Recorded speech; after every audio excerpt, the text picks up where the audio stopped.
दोस्तों काफी डिमांड था कि सर हम लोगों को इकोनॉमिक्स में जल्दी से मैराथन क्लास बताइए। तो फाइनली मेरे दोस्तों मैं आप लोगों के सामने इकोनॉमिक्स का महा मैराथन क्लास लेकर आया हूं, और वो भी 200 प्लस क्वेश्चन के साथ। और यकीन मानिए मेरे दोस्तों, आज इस वीडियो को देखने के बाद आप लोगों के अंदर में जो इकोनॉमिक्स के प्रति डर पैदा हुआ है वह डर पूरी तरह से खत्म हो जाएगी। बस शांत तरीके से चुकुमुकु बैठकर अच्छी तरह से देखना है। तो आइए सर बिना देर की हम लोग क्वेश्चन को मूव करते हैं।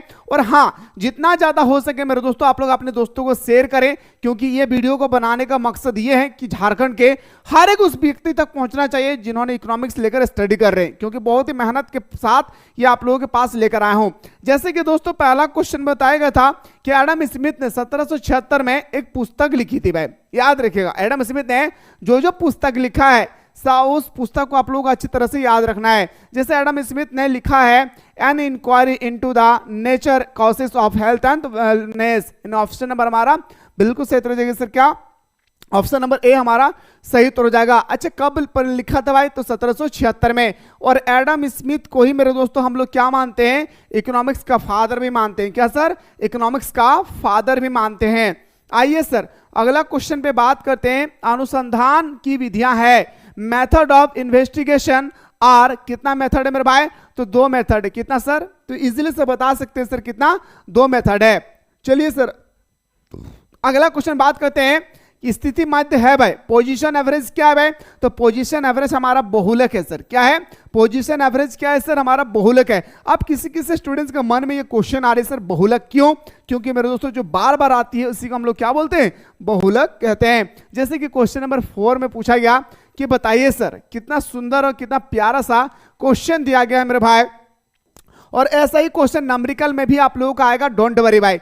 आंकड़ों में भूयिष्ठ का मूल्य बताइए। भूयिष्ठ का मतलब होता है मेरे दोस्तों क्या?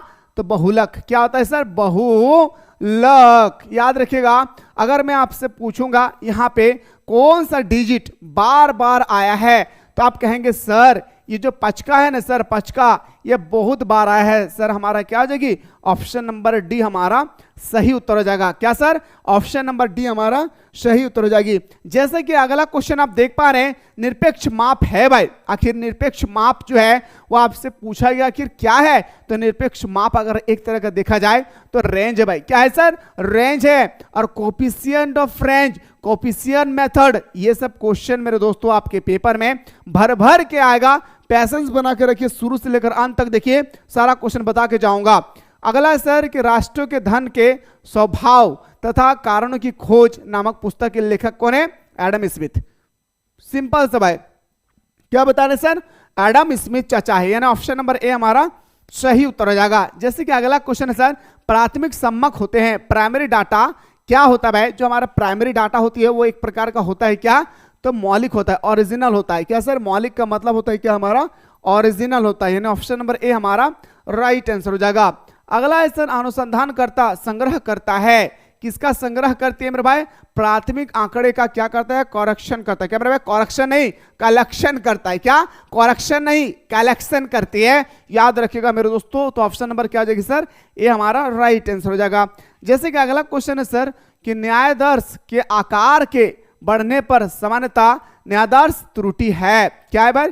घटती है, डिक्रीज होता है। क्या सर? डिक्रीज होती है। ओके चलिए सर नेक्स्ट क्वेश्चन में बढ़ते हैं।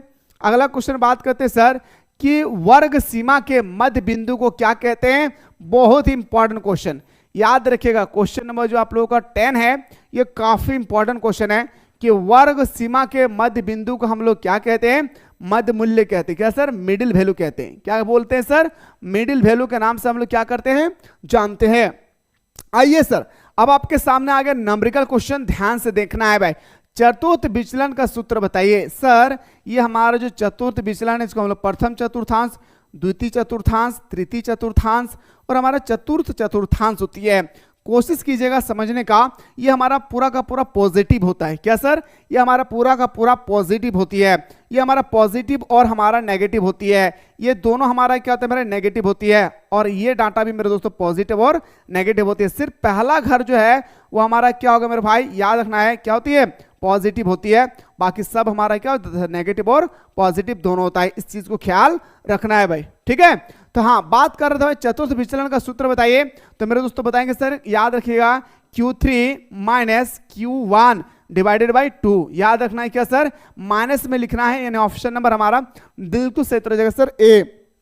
आइए सर बात करते हैं अगला क्वेश्चन पे। याद रखना बहुत इंपॉर्टेंट क्वेश्चन है। क्वेश्चन नंबर नेक्स्ट जो आप लोग देख रहे हैं 12 नंबर, स्पेयरमैन के सहसंबंध गुणांक का सूत्र क्या है। और ये क्वेश्चन 2023 का पूछा हुआ क्वेश्चन, एक बार पेपर उठा करके देख सकते हैं आप लोग। तो बताएंगे sir R equal to 1 plus 6 sigma D square divided by n होता है सर। क्या होता है सर, डिवाइडेड बाय, याद रखिएगा n इंटू n का पावर स्क्वायर माइनस 2 1। इन ऑप्शन नंबर हमारा क्या जो सर बिल्कुल सही हो जाएगा सर बी। क्या हो जाएगा सर, मजे से बोलिए, बी हमारा राइट आंसर हो जाएगा। जैसे कि दोस्तों अगला क्वेश्चन पे बात करते हैं। अगला क्वेश्चन है क्वेश्चन नंबर आपका 13, वर्गीकरण सारणी का है। हमारा जो वर्गीकरण है यानी classification is the dash of tabulation. क्या है भाई, तो टेबुलेशन के बारे में बात किया तो सिंपल से फंडा है सर, आधार है सर, क्या है हमारा बेस है। क्या है सर, हमारा बेस है।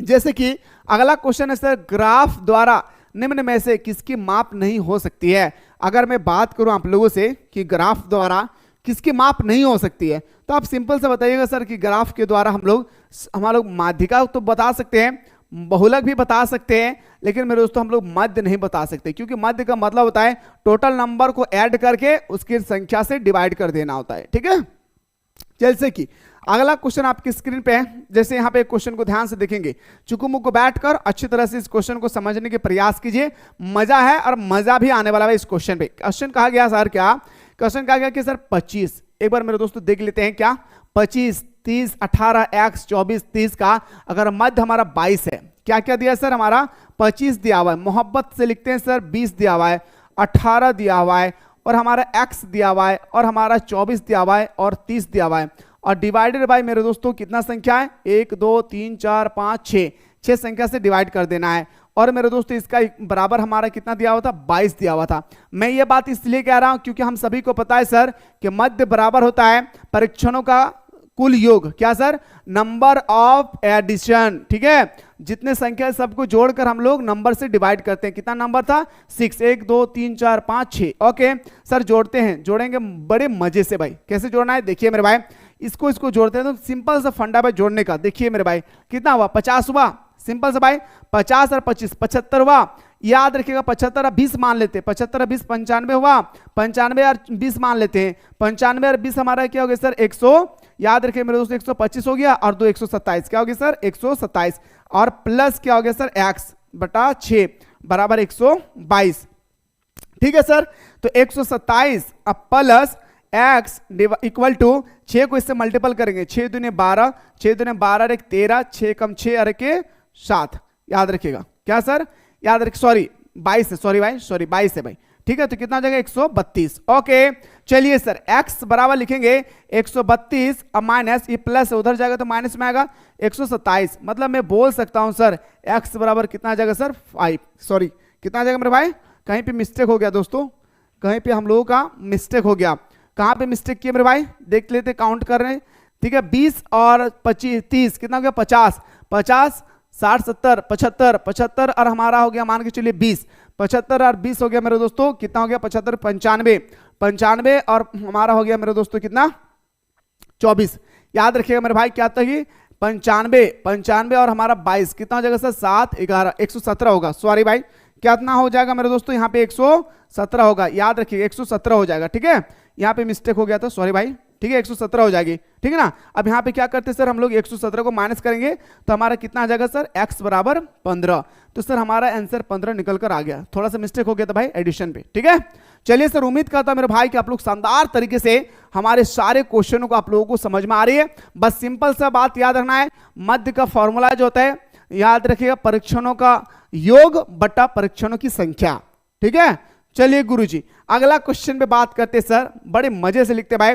आपसे पूछा गया ना मीडियन बताइए सर, मीडियन का मतलब होता है क्या पता है सर? हाँ पता है सर, मीडियन का मतलब सबसे पहले आरोही क्रम पे इसको अरेंज करते, क्या आरोही क्रम पे अरेंज करते हैं। जैसे मेरे दोस्तों सबसे छोटा हमारा 7 दिया हुआ है, ठीक है सर, उसके बाद हमारा दिया है सर क्या 9 दिया हुआ है। ओके सर, इसके बाद हमारा 10 दिया हुआ है, लिख डालते भाई है ना। उसके बाद लिखेंगे सर 18 दिया है, इसके बाद हमारा 20 दिया हुआ है, 18 भी हो गया सर, 20 भी हो गया। उसके बाद सर हमारा 28 दिया हुआ है, 30 दिया हुआ है और हमारा 40 दिया हुआ है। और इसका आपसे पूछा गया माध्यिका बताइए। प्यारे, क्या मैं माध्यिका का फॉर्मूला आप लोगों को बताया था? माध्यिका का फॉर्मूला होता है सर क्या, बराबर होता है सर क्या, याद रखिएगा n+1 डिवाइडेड बाई 2 वा पद। क्या सर? वा पद। सर नंबर कितना है सर? 1 2 3 4 5 6 7 8 लिखते हैं सर 8 अब +1 डिवाइडेड बाई 2। ओके चलिए सर याद रखिएगा 8 1 9 9 बट्टा हो जाएगा 2, इसको डिवाइड करेंगे तो 4.5 आएगा। कितना सर? 4.5। यानी मेरे दोस्तों पहला दूसरा तीसरा चौथा, ये तो चौथा कट गया। अब मेरे दोस्तों 18 और 20 के बीच में कौन सी संख्या है? 19। तो हमारा ऑप्शन नंबर क्या आ जाएगा सर? बी।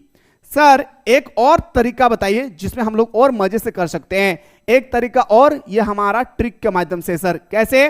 तो जितने सारे नंबर दिया हुआ है इसका अगर आपसे पूछा जाएगा कि बताइए सर हमें माध्यिका निकालना है, मीडियन निकालना है, कुछ नहीं करना है मेरे भाई, काउंट करना है कितना डिजिट है सर? 8 डिजिट है।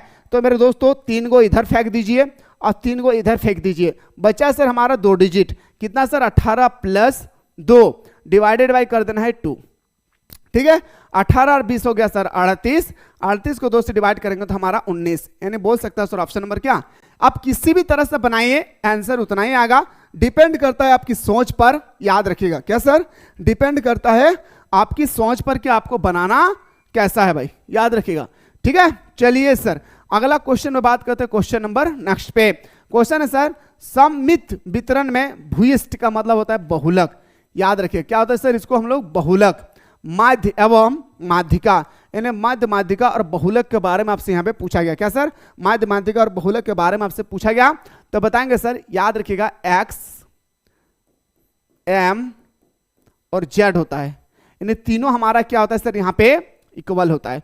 ये बात को आप लोग एकदम दिल के दरवाजे पे बंद कर लीजिए। क्या सर? अपने दिल के दरवाजे पे बंद कर लेना है।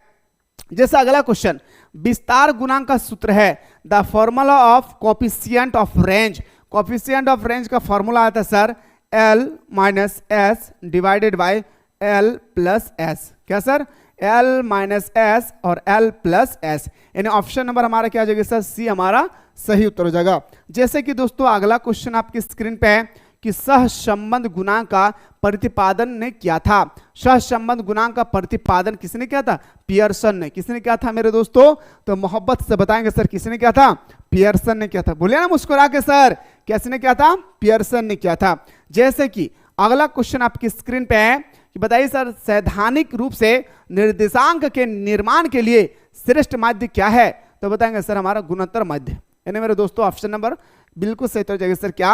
ये हमारा सही उत्तर हो जाएगा। ठीक है, और हाँ मैं इंग्लिश हिंदी दोनों में इसलिए लेकर आया हूं मेरे दोस्तों ताकि किसी भी स्टूडेंट्स को किसी भी प्रकार का कोई दिक्कत नहीं होना चाहिए, याद रखिएगा। ठीक है, ये तो 200 क्वेश्चन मैं बता ही रहा हूं और 200 क्वेश्चन मेरे आप लोगों को ऑनलाइन टेस्ट सीरीज में डाल के रखा है। तो जिनको भी ऑनलाइन टेस्ट सीरीज देना है फटाफट प्ले स्टोर से मिसाइल क्लासेस के आपको डाउनलोड करके आप लोग टेस्ट सीरीज वहां पे जरूर लगाइएगा। ठीक है, दादा भाई नौरोजी ने भारत की राष्ट्रीय आय करोड़ अनुमानित की थी। दादा भाई नौरोजी ने हमारे राष्ट्रीय आय को कितना अनुमानित किया था भाई? तो बताएंगे सर वो अनुमानित किया था लगभग 340 करोड़। ऑप्शन नंबर बी हमारा सही उत्तर हो जाएगा। आइए सर बात करते हैं अगला क्वेश्चन, नियोजन के दीर्घकालीन एवं अल्पकालीन उद्देश्य परस्पर है। सबसे पहले तो मेरे दोस्तों आप लोगों को दीर्घकालीन और अल्पकालीन के बारे में आप लोगों को क्लास 12 में बहुत ही विस्तार पूर्वक मैं बताऊंगा। क्या सर? बहुत ही विस्तार पूर्वक बताऊंगा, बस इतना याद रखिएगा। दीर्घकालीन और अल्पकालीन जो होती है वो कॉम्प्लीमेंट्री होता है, यानी पूरक होती है। यानी ऑप्शन नंबर हमारा ए हमारा सही उत्तर हो जाएगा। जैसे कि अगला क्वेश्चन सर बात करते हैं हरित क्रांति। दोस्तों सबसे पहले आप लोग जान लीजिए कि हरित क्रांति का जनक, अगर आपसे पूछा जाएगा कि हरित क्रांति के जनक कौन है तो बताएंगे सर मोहब्बत से डॉक्टर बर्लॉग।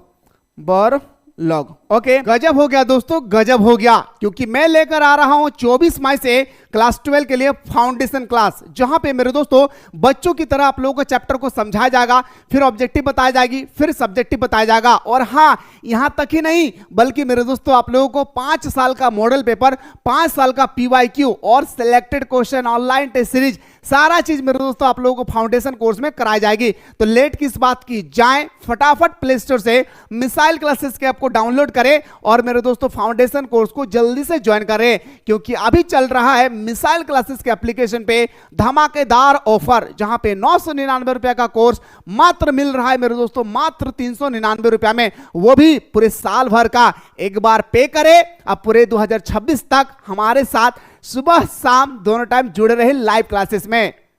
लेकिन अगर आपसे पूछ लिया जाए कि भारत में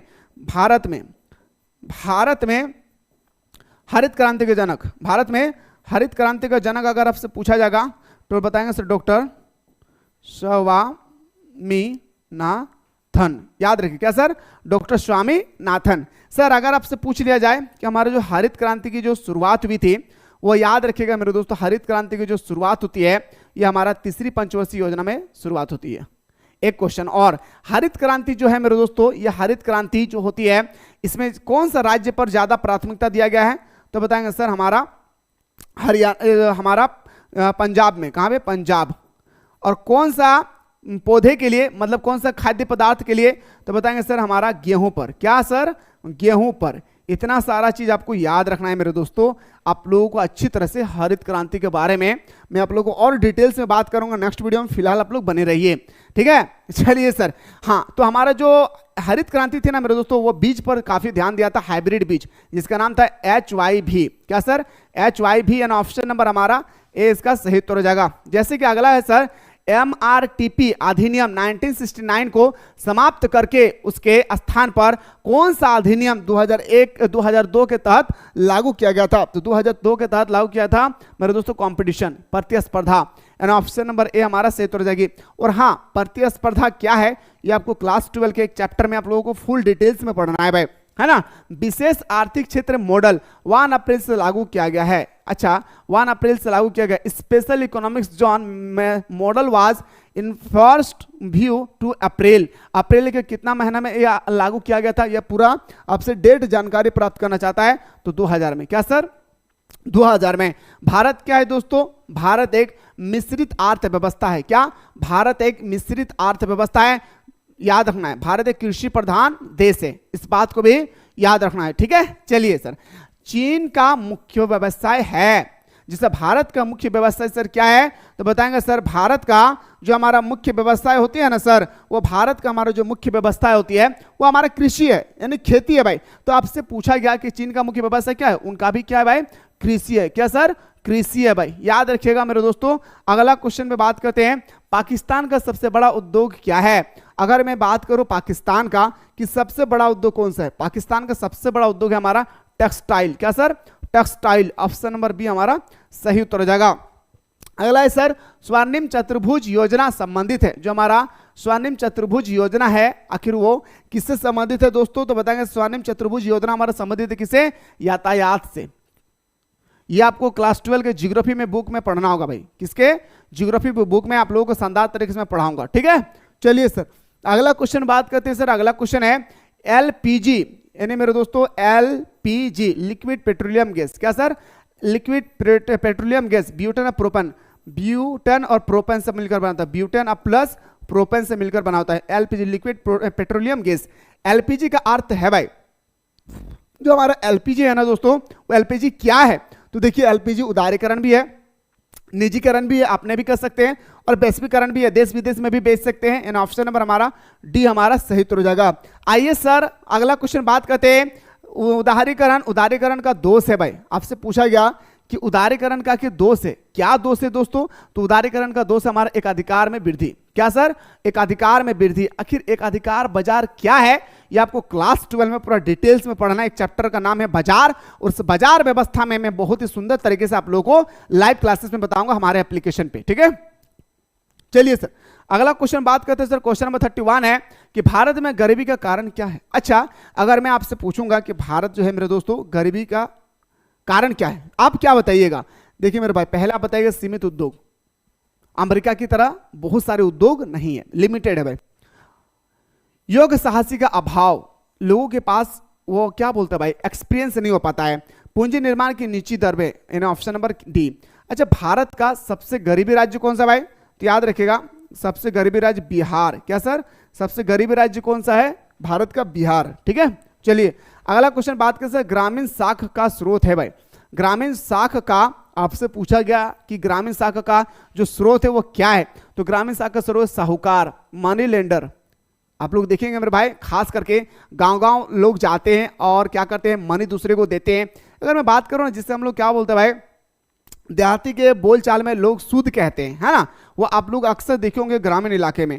आइए सर अगला क्वेश्चन बात करते हैं। एलपीजी नीति को टर्नल नीति का नाम दिया गया। एलपीजी नीति को कौन सा टर्नल नीति के नाम से जाना गया, तो मेरे दोस्तों यू टर्नल नीति के नाम से जाना गया। आइए सर अगला क्वेश्चन में बात करते हैं। क्वेश्चन नंबर 34 है कि 1997 में लकड़ वाला फॉर्मूला को डैश के निर्धारण के लिए स्वीकार किया गया। आखिर क्या स्वीकार किया गया 34 में, आपसे पूछा गया, तो बताएंगे सर 34 का हमारा राइट आंसर होगा क्या, गरीबी। क्या मेरे भाई, गरीबी। ऑप्शन नंबर ए हमारा सही हो जाएगा। जैसे कि अगला क्वेश्चन है सर कि किसान क्रेडिट कार्ड योजना कब प्रारंभ हुआ था, यानी कब शुरुआत किया गया था किसान क्रेडिट कार्ड, तो बताएंगे सर ये हमारा 1998 से 99 के बीच में हमारे देश में क्रेडिट कार्ड, किसान क्रेडिट कार्ड योजना चलाई गई थी। ठीक है, चलिए अगला क्वेश्चन में बात करते हैं सर 5 वर्ष से अधिक अवधि के ऋण को क्या कहते हैं। देखिए मेरे दोस्तों, 5 वर्ष से ज्यादा अगर आप लोन लेना चाहते हैं, 5 वर्ष से ज्यादा, तो उसको हम लोग बोलते हैं दीर्घकालीन। अगर आप 5 साल से कम लेते हैं तो उसको हम लोग बोलते हैं अल्पकालीन। एक बात और याद रखेगा कि अगर आपसे पूछा जाएगा कि बजट कहां पेश किया जाता है, बजट याद रखेगा, बजट शब्द की उत्पत्ति हुआ है बुगेट से, याद रखिएगा, जिसका अर्थ होता है चमड़े का थैला। बजट शब्द का उत्पत्ति हुआ है बुगेट से, जिसका अर्थ होता है चमड़े का थैला। याद रखिएगा बजट पेश किया कहा जाता है मेरे दोस्तों, पार्लियामेंट में, संसद में पेश किया जाता है। किसके द्वारा, वित्तीय मंत्री द्वारा। अरुण जेटली अभी है, ठीक है, वित्तीय मंत्री द्वारा पेश किया जाता है, इस बात को याद रखना है। अच्छा, बजट मेरे दोस्तों कब से कब होता है, तो बताएंगे सर 31 मार्च। क्या सर, 31 मार्च, यानी मेरे दोस्तों 1 अप्रैल, सॉरी 1 अप्रैल से, एकदम अपने दिल के दरवाजे में बंद कर लीजिए, 1 अप्रैल से याद रखिएगा 31 मार्च। क्या सर, 1 अप्रैल से 31 मार्च तक, यानी बोल सकता है सर ऑप्शन नंबर हमारा इस प्रकार जो हमारा हो जाएगी क्या, ऑप्शन नंबर ए। ठीक है, तो इतना सारा चीज याद रखना है। बजट कहां पेश किया जाता है, संसद में। कौन पेश करता है, वित्तीय मंत्री। अभी कौन है वित्तीय मंत्री, अरुण जेटली। और जो हमारा बजट पेश किया जाता है उसका अवधि क्या है, 1 अप्रैल से 31 मार्च तक। ठीक है, अगला, भौतिक पूंजी स्वयं में होती है। आपसे पूछा गया कि भौतिक जो पूंजी होती है वो स्वयं में क्या होता है, तो एक प्रकार का मेरे दोस्तों निष्कर्ष होता है, क्या, पैसिव होता है। अगला क्वेश्चन पे बात करते हैं सर, क्वेश्चन नंबर 38 है कि बल, कार्य बल स्वाभाविक श्रम शक्ति की माप है, एंड ऑप्शन नंबर हमारा क्या हो जाएगा सर, ए हमारा राइट आंसर हो जाएगा। जैसे कि दोस्तों अगला क्वेश्चन आपकी स्क्रीन पे है कि ऊर्जा का परंपरागत स्रोत है। सर यहाँ पे सबसे इंपॉर्टेंट बात आती है, थोड़ा ध्यान देंगे, जो कह रहा है उसको थोड़ा सा गौर से सुनिएगा। अब यहाँ पे आपसे पूछा गया क्या, ऊर्जा का परंपरागत स्रोत। सर परंपरागत स्रोत का मतलब होता है जो समाप्त हो जाती है। आशा कर लियो रे हमारे भाई हमारे बहन कि तोहनी हमारे बतवा बुझल पा रही, हम उम्मीद करियो ना रे दादा हमारे दीदी कि तोहनी हमारे बतवा बुझल पा रही ना रे दादा, कहो ना तोहनी से। ऊर्जा का परंपरागत स्रोत किसे कहते हैं, तो वो संसाधन जो समाप्त हो जाती है उसे हम लोग परंपरागत ऊर्जा कहते हैं। जैसे कोयला समाप्त हो जाता है, पेट्रोल, डीजल, केरोसिन, क्या है भाई, ये समाप्त हो जाती है। इसलिए इंसान को इन सब चीजों का उपयोग सोच समझ कर करना चाहिए। ठीक है, चलिए सर अगला क्वेश्चन में बात करते हैं सर, सेज का क्या अर्थ है भाई। आपसे पूछा गया जो हमारा सेज है इसका अर्थ क्या है, तो सेज का सिर्फ एक ही अर्थ होता है दोस्तों, क्या, तो विशेष आर्थिक क्षेत्र। क्या सर, विशेष आर्थिक क्षेत्र। ठीक है, शेरों शेरनियों हम लोगों ने अभी एक सेट कंप्लीट किए, तो चलिए सर हम लोग दूसरा सेट की ओर मूव करते हैं। जैसे पहला क्वेश्चन आपसे कहा गया कि सांख्यिकी के पिता किसे कहते हैं। मेरे दोस्तों हम सभी को पता है बचपन से ही कि सांख्यिकी का पिता हम लोग अकेनवाल को कहते हैं। क्या सर, अकेनवाल को कहते हैं। और एडम स्मिथ चाचा को हम लोग क्या है, इकोनॉमिक्स का फादर कहते हैं भाई, याद रखिएगा। ठीक है, जैसे कि अगला क्वेश्चन आपसे पूछा गया कि बताइए सर, क्वेश्चन नंबर जो नेक्स्ट है आपसे पूछा गया कि दो चरों के बीच पारस्परिक संबंध को प्रकट करने वाले चित्र को क्या कहते हैं, तो बताएंगे सर हमारा विचित्र, क्या, विक्षेप चित्र कहते हैं। क्या सर, विक्षेप चित्र कहते हैं। ऑप्शन नंबर हमारा 20 का सही उत्तर हो जाएगा। जैसे कि अगला क्वेश्चन है सर, किसी ग्राफ पेपर में कितने चरण होते हैं। कोई भी आप ग्राफ पेपर ले लीजिए, ठीक है, आप कोई भी दुनिया का ग्राफ पेपर उठाइएगा उसमें मेरे दोस्तों 4 चरण होता है। कितना सर, 4 चरण होती है, याद रखना है। क्या सर, किसी भी ग्राफ के पेपर में चार चरण देखने को मिलेंगे। कितना सर? चार चरण देखने को मिलेंगे। प्रथम चतुर्थांश, द्वितीय चतुर्थांश, तृतीय चतुर्थांश और चतुर्थ चतुर्थांश। यानी ऑप्शन नंबर हमारा डी इसका राइट आंसर हो जाएगा। अगला है सर कि उपभोक्ता मूल्य निर्देशांक सूचकांक निर्माण करने का सूत्र है भाई, याद रखिएगा इसका क्या है सर, मैंने आप लोगों को बताया था P1 Q0 P0 Q0, यानी याद रखिएगा सर ऑप्शन नंबर हमारा बिल्कुल सही हो जाएगा सर ए। और ये 2023 के पेपर में ये क्वेश्चन में पूछा गया था। अगला क्वेश्चन में बात करता हूं सर, अगला क्वेश्चन आपकी स्क्रीन पे कि श्रेणी का n/4वां पद है भाई। देखिए मेरे दोस्तों, अगर मैं बात करूं श्रेणी का, कोई भी आप n मतलब कोई भी नंबर है, आप कोई भी नंबर को रख लीजिए जो आपको मन करे, ठीक है। और मेरे दोस्तों उसको क्या कर देना है, 4 से अगर हम लोग डिवाइड करेंगे ना मेरे भाई, तो ये हमारा प्रथम चतुर्थांश होगा। क्या होगा सर? ये हमारा प्रथम चतुर्थांश होगा। यानी ऑप्शन नंबर हमारा सर क्या हो जाएगी? ए। क्या हो जाएगा सर? ए। बोलिएगा सर कैसे? तो मैं कहूंगा सर एक बात तो आप लोगों को पता होगा बड़ी तगड़ा तरीके से, अभी मैंने आप लोगों को जस्ट बताया कि यही घर है जो पॉजिटिव होता है दोनों, और ये हमारा पॉजिटिव और नेगेटिव दोनों होता है। ये हमारा नेगेटिव होता है मेरे दोस्तों, और ये हमारा क्या होता है, ये भी नेगेटिव होता है, ये नेगेटिव होता है मेरे दोस्तों, और ये हमारा पॉजिटिव होता है। यही एक लौता घर है जो हमारा पॉजिटिव होती है।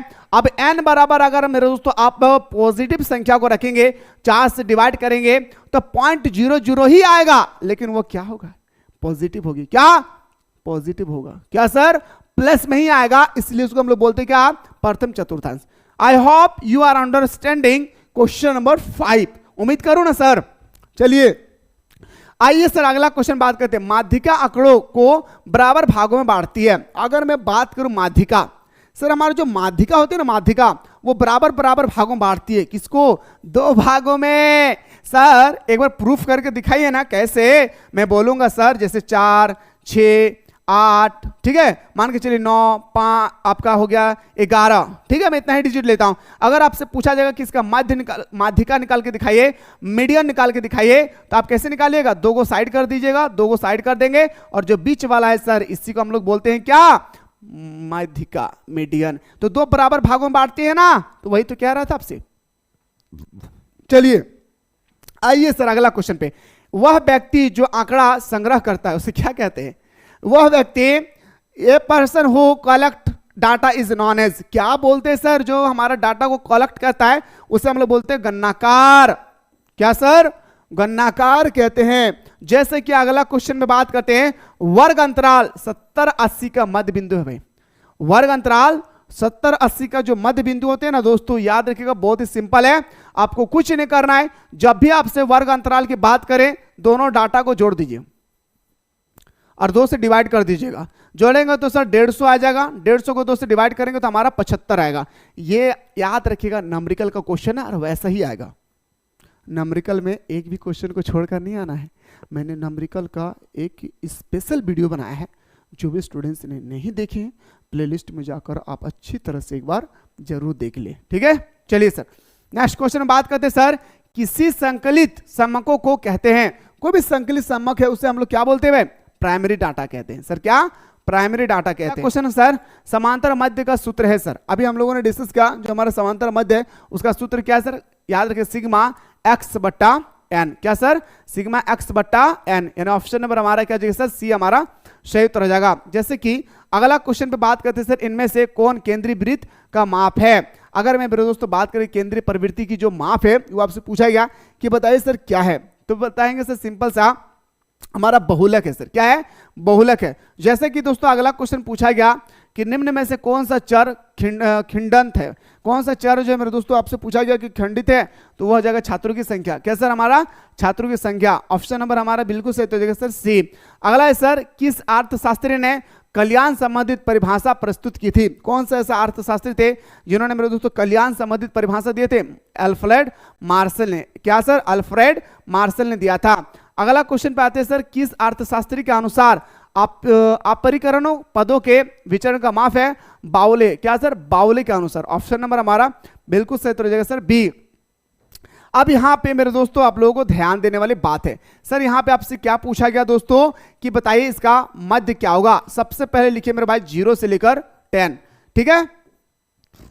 फिर आपको लिखना है 10 से लेकर 20, फिर लिखना है 20 से लेकर 30, ठीक है सर। ओके, जो दिया है पहले उसको लिख डालते हैं, है ना सर। उसके बाद दिया है सर 2 3 5। सबसे पहले आपको काम क्या करना है वो गौर कीजिएगा, जो मैं बता रहा हूं। सबसे पहले आपका काम करना है क्या, इनको जोड़ना है। 3 2 5 और 5 10 जोड़े भाई, है ना भाई। कुछ नहीं करना है, एकदम मजे से बनाना भाई। मध्य का फॉर्मूला होता है sigma x I F I, याद रखिए सिग्मा एफ आई, ठीक है, सिग्मा एक्स आई और हमारा सिग्मा एफ आई। सर यहाँ पे मुझे निकालना क्या है, गौर कीजिएगा, यहाँ पे निकालना मेरे दोस्तों आपको निकालना है, ठीक है।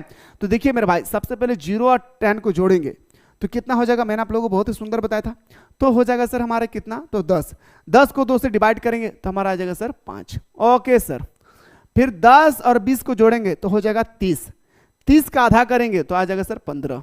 Okay sir. 20 और 30 को जोड़ेंगे तो आएगा 50। 50 का आधा करेंगे तो आएगा सर कितना, 25। अब कुछ नहीं करना है, दोनों को मल्टीपल कर देना है। 2 को 5 से मल्टीपल करेंगे 10, 15 को 3 से मल्टीपल करेंगे 45 और 25 को 5 से मल्टीपल करेंगे 125। हो गया सर। अब इसको क्या करना है मेरे दोस्तों, जोड़ देना है। क्या करना है, जोड़ना है भाई, मजे से जोड़ना है। तो हो जाएगा सर हमारा कितना, तो बताएंगे सर 170 और 10 180। Okay sir. अब कुछ नहीं करना मेरे दोस्तों, 180 बटा 10, ठीक है। 0 0 कट गया सर। उसके बाद हमारा कितना आ गया, 18 आंसर। एक्चुअली ना ये मैं पहले बता चुका हूं आप लोगों को, और बता चुका हूं, बड़े मजे से बताया हूं, ठीक है। बताया हूं तो हूं, साथ ही साथ बड़े इंटरटेनमेंट के साथ बताया भाई, है ना, जॉकिंग करके बताया है। एक बार जा करके जरूर आप लोग हमारे इस वीडियो को पूरा अच्छी तरह से देखने के बाद एक बार जरूर जा करके मेरे दोस्तों हमारे न्यूमेरिकल जो वीडियो है उस पर विजिट करके एक बार अच्छी तरह से देखिए, ठीक है। जैसे कि अगला क्वेश्चन है भाई, आइए सर अगला क्वेश्चन है सर। हाँ, गजब हो गया दोस्तों, गजब हो गया, क्योंकि मैं लेकर आ रहा हूं 24 मई से क्लास 12 के लिए फाउंडेशन क्लास, जहां पे मेरे दोस्तों बच्चों की तरह आप लोगों को चैप्टर को समझाया जाएगा, फिर ऑब्जेक्टिव बताया जाएगी, फिर सब्जेक्टिव बताया जाएगा। और हाँ, यहां तक ही नहीं, बल्कि मेरे दोस्तों आप लोगों को 5 साल का मॉडल पेपर, 5 साल का PYQ और selected question, online test series, सारा चीज मेरे दोस्तों आप लोगों को फाउंडेशन कोर्स में कराई जाएगी। तो लेट किस बात की, जाएं फटाफट प्ले स्टोर से मिसाइल क्लासेस के ऐप को डाउनलोड करें और मेरे दोस्तों फाउंडेशन कोर्स को जल्दी से ज्वाइन करें, क्योंकि अभी चल रहा है मिसाइल क्लासेस के एप्लीकेशन पे धमाकेदार ऑफर, जहां पे 999 रुपए का कोर्स मात्र मिल रहा है मेरे दोस्तों, मात्र 399 रुपए में, वो भी पूरे साल भर का। एक बार पे करें, अब पूरे 2026 तक हमारे साथ सुबह शाम दोनों टाइम जुड़े रहे लाइव क्लासेस में। ये मैं आप लोगों को पहले भी बता रखा है कि इस प्रकार का क्वेश्चन जो है एग्जाम में क्या होती है, भर भर के पूछा जाता है। क्या सर, इस प्रकार के जो क्वेश्चन है ना एग्जाम में भर भर के पूछे जाते हैं। जैसे कि मेरे दोस्तों आपसे पूछा गया यदि बहुलक जेड, यानी मेरे दोस्तों आपसे बहुलक जो दिया हुआ है वो हमारा दिया हुआ है सर, बहुलक कितना, जो दिया हुआ है उसको अच्छी तरह से लिखिए। बहुलक बराबर हमारा 16 दिया है सर, और मध्य हमारा दिया है सर कितना, बराबर दिया है सर हमारा 20। और आपसे माध्यिका का मान पूछा गया सर, माध्यिका का मान पूछा है, और बड़ी मोहब्बत से मैंने आप लोगों को समझाया था सर क्या, कि बाबू रे फॉर्मूला होता है बहुलक का, क्या बहुलक का फॉर्मूला होता है कि बराबर क्या लिखेंगे सर, 3 इंटू क्या सर, माध्यिका, क्या सर 3 इंटू माध्यिका, और माइनस में होता है सर 2 इंटू माध्य, क्या होता है सर, माध्य होता है सर। अब जो चीज दिया है सर उसको पुट करते जाइए। बहुलक का मान दिया है सर 16, लिख डालते हैं। 3 इंटू माध्यिका नहीं पता है सर तो x मान लेते हैं, माइनस 2 इंटू मध्य दिया है सर कितना 20, तो 16, और मेरे दोस्तों याद रखिएगा बराबर 3 इंटू एक्स, माइनस 20 को 200 गुना करेंगे तो 40। ओके सर, अब ध्यान से देखिए मेरे दोस्तों, मजा आ जाएगा क्वेश्चन को सॉल्व करके। क्वेश्चन है सर यहाँ पे आप लोगों को करना क्या है, गौर कीजिएगा सर, 16, ठीक है, और ये माइनस में इधर आएगा तो सर प्लस में होगा, तो प्लस हो जाएगा सर हमारा कितना, तो 40, कितना हो जाएगा सर 40, 3x। ओके सर, इसको जोड़ेंगे तो हमारा कितना आ जाएगा सर 56 बराबर हमारा 3x। अब मेरे दोस्तों जब 56 को हम लोग 3 से डिवाइड करेंगे, ठीक है, और हमारे इधर x आएगा, ठीक है, तो बताएंगे सर 3 कम 3, क्या आएगा सर 3 कम 3। फिर मेरे दोस्तों यहाँ पे एक चला गया, 2 चला गया, सॉरी 2 चला गया, तो 26 3 8 24 है ना, तो 18 पॉइंट समथिंग आएगा मेरे भाई, 18.6 आएगी। तो ऑप्शन नंबर हमारा क्या आ जाएगा सर, ए हमारा सही उत्तर हो जाएगा। इस प्रकार आप लोगों को क्वेश्चन एग्जाम में ना भर भर के पूछा जाता है, इस बात को याद रखिएगा। इस प्रकार का जो क्वेश्चन है एग्जाम में भर भर के पूछे जाते हैं, इसलिए आप लोगों को याद होना चाहिए, ठीक है। जैसे कि अगला क्वेश्चन भाई, अगला क्वेश्चन है सर निर्देशांक के प्रकार है भाई, आपसे पूछा गया कि निर्देशांक का प्रकार है भाई, क्वेश्चन नंबर 18 पूछा गया। हाँ, निर्देशांक का प्रकार होता है क्या मेरे भाई, उपभोक्ता का मूल्य निर्देशांक, थोक मूल्य निर्देशांक, औद्योगिक उत्पादन निर्देशांक, इन ऑप्शन नंबर हमारा बिल्कुल सही उत्तर हो जाएगा सर क्या, D is the right answer. अगला है सर वह ग्राफ जो संचयी आवृत्ति वितरण को दर्शाता है, वह ग्राफ जो संचयी आवृत्ति वितरण को जो दर्शाती है वो हमारा त्वरण कहलाता है सर, जो हम लोगों ने क्लास 12 में ऑलरेडी, सॉरी क्लास 10 में ऑलरेडी पढ़ के रखा त्वरण, ठीक है, मैथमेटिक्स में। आइए सर बात करते हैं क्वेश्चन नंबर 20 है आपसे कि भारतीय सांख्यिकी संस्था कहाँ है भाई। सांख्यिकी का पिता किसे कहा जाता है, अभी हम लोगों ने डिस्कस किया अक्केनवाल को, क्या सर, अभी हम लोगों ने डिस्कस किया अक्केनवाल को, ठीक है ना। तो सांख्यिकी का जो संस्था है भारत में वो कहाँ है, कोलकाता में। कहाँ पे सर, कोलकाता में। अगला क्वेश्चन है सर, सरकार द्वारा सार्वजनिक क्षेत्र के समानता हिस्सों को निजी क्षेत्र के हाथों में बेचा कहलाता है। देखिए आप लोग देखे होंगे मोदी अभी सरकारी जो रेलवे स्टेशन है उसको प्राइवेट कर दिया, हवाई अड्डा को भी प्राइवेट कर दिया, आप लोग देख रहे होंगे ना भाई, न्यूज में सुनते होंगे ना। वही चीज अगर आपसे कह रहा है कि सरकार द्वारा सार्वजनिक क्षेत्र के सबके लिए जिस जो सामान है वो किसी एक व्यक्ति को अगर दे दिया जाए तो उसे हम निजी क्षेत्र के हाथों में चला जाए तो क्या कहलाता है, विनिवेश। क्या कहलाता है, विनिवेश।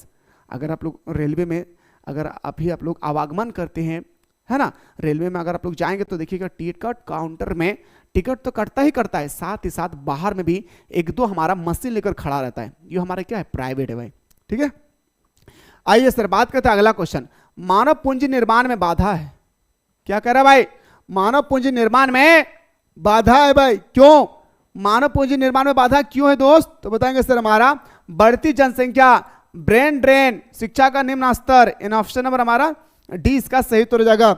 जैसे कि दोस्तों आपके सामने अगला क्वेश्चन है, ऊर्जा के पारंपरिक स्रोत है। सर अभी मैंने बताया भाई, क्वेश्चन नंबर 23 का आंसर अभी मैंने बताया सर, ऊर्जा का पारंपरिक स्रोत क्या है, वाणिज्यिक स्रोत और गैर वाणिज्यिक स्रोत, इन ऑप्शन नंबर हमारा बिल्कुल सही उत्तर हो जाएगा सर सी। जैसे कि अगला क्वेश्चन पूछा गया कि निम्न में से कौन सा उद्योग लघु एवं कुटीर उद्योग, सर लघु उद्योग क्या है और कुटीर उद्योग क्या है मेरे दोस्तों। लघु उद्योग होता है जो एक तरह का देखा जाए तो मेरे दोस्तों 4-5 आदमी मिलकर चलाते हैं, ठीक है।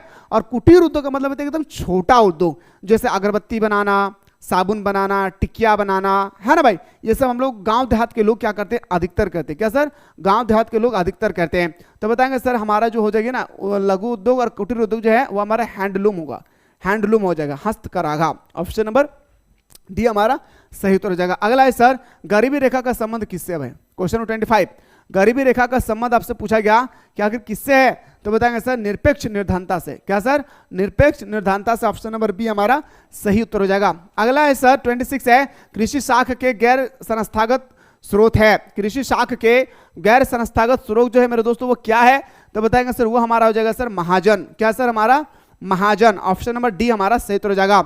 अगला है सर, और हाँ मैंने आप लोगों को कहा था कि इस वीडियो के माध्यम से मैं 200 क्वेश्चन बताऊंगा, पर मेरे दोस्तों मैं नहीं बता पाऊंगा, थक चुकी हूं, और मैं इस वीडियो को 2 पार्ट में डिवाइड कर दूंगा, ठीक है। ये हमारा लेक्चर 1 रहा और मैं एक लेक्चर और अपलोड कर दूंगा जहां पे मेरे दोस्तों 2 सेट और मैं अपलोड कर दूंगा, ठीक है। और दोनों सेट करने के बाद हम लोग देखेंगे 2023-24 का क्वेश्चन PYQ, 23 और 24 का मॉडल पेपर, 4 सेट कर लेंगे कंप्लीट, ठीक है ना। चलिए, तो आप लोग चाहते हैं कि सर हाँ अगला सेट नंबर 2 होना चाहिए, तो एक बार आप लोग कमेंट सेक्शन में जरूर कमेंट कीजिएगा। आधारिक संरचना के 2 प्रकार कौन से भाई, आपसे पूछा गया आधारिक संरचना के 2 प्रकार कौन सा है, तो बताएं सामाजिक और आर्थिक। क्या सर, सामाजिक और आर्थिक। जैसे कि अगला क्वेश्चन आपसे पूछा गया कृषि शाख के साधन है भाई, क्या सर, उपयुक्त सभी, भूस्वामी है, व्यावसायिक बैंक है, ग्रामीण बैंक है, ऑप्शन नंबर हमारा डी हमारा सही उत्तर हो जाएगा। जैसे कि दोस्तों अगला क्वेश्चन है, निर्धनता रेखा से नीचे रहने वाले लोगों का अनुपात है भाई। अगर मैं बात करूं, बताइए निर्धनता का मतलब होता है एकदम गरीबी अवस्था, जो जूझ रहा है भाई गरीबी अवस्था से, ठीक है, तो उसका हम लोग सबसे ज्यादा गरीबी भारत में। हाँ भाई, आज हम लोग कहते हैं भारत हमारा महान है, वो अलग बात है, लेकिन भारत में सबसे ज्यादा गरीबी है, इस बात को याद रखिएगा, ठीक है। जैसा अगला क्वेश्चन है सर, नवरत्न क्या है भाई, क्वेश्चन नंबर 30 पूछा गया नवरत्न क्या है, तो नवरत्न एक प्रकार का सार्वजनिक उपकरण है। क्या सर, सार्वजनिक उपकरण है। अगला है सर, एक ऐसी स्थिति जिसमें श्रम वर्तमान मजदूरी दर पर काम करने को तैयार रहता है परंतु उसे काम नहीं मिलता है। एक दो व्यक्ति होता है ना भाई कि मुझे कितना भी मजदूरी मिल जाए कोई दिक्कत नहीं है, बस मुझे काम मिल जाए। हाँ भाई, आज हमारे भारत के लोग ऐसा ही है कि मजदूरी जितना देंगे चलेगा, हमें काम चाहिए भाई, किसी भी हाल में काम चाहिए भाई, है ना, नहीं तो बड़ी कुटाई मिलतो रे दादा, सच कहा यो।